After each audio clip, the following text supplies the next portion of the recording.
Baik, ibu-ibu yang dirahmati oleh Allah Subhanahu wa taala, secara umum para ulama memasukkan ibu hamil dan ibu menyusui yang mengkhawatirkan keadaan janin atau bayinya itu bisa mendapat madarat kalau dia berpuasa sehingga dia kemudian tidak berpuasa, ini ke dalam kategori wa 'alal ladzina yutiqunahu fidyatun ta'amu miskin.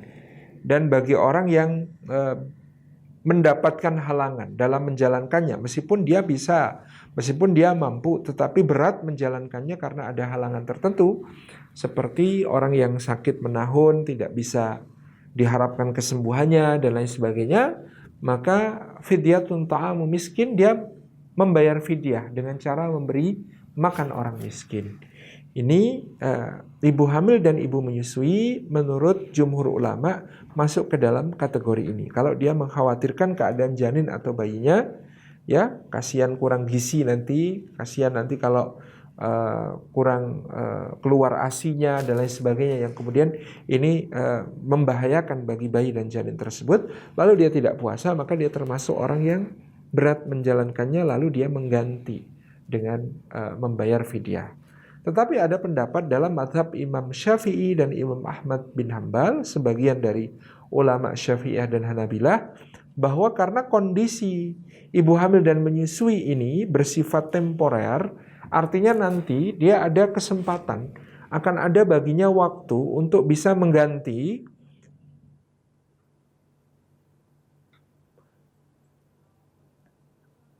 untuk bisa mengganti, sehingga mereka berpendapat sekarang dia membayar fidyah, ya, tetapi nanti jika memungkinkan baginya, dia tetap lebih berkewajiban untuk mengqadha atau mengganti.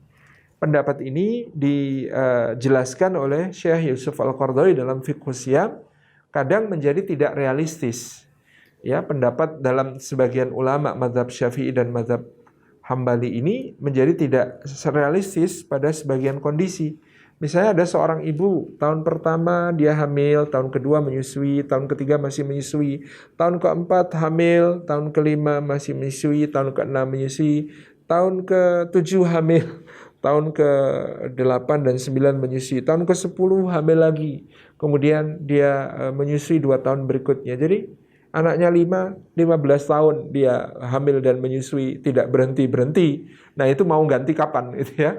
Maka pendapat untuk mengqadha menjadi tidak realistis. Jadi kalau menurut beliau mentarjih pendapat tetap lebih sahihnya hanyalah membayar fidyah saja, tidak perlu mengqadha.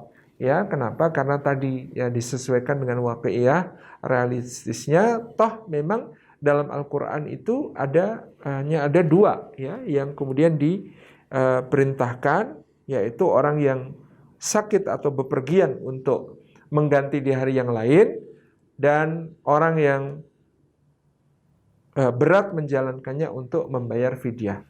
Adapun ibu hamil ya harus digolongkan pada salah satu yang masuk kepada alladzina yutiqunahu, ya tidak adil kalau dia dibebani oleh 2 hal sekaligus tadi. Wallahu a'lam bishawab. Tapi monggo silahkan memilih pendapat yang mana, karena ini adalah dua-duanya ijtihad dari para ulama. Demikian.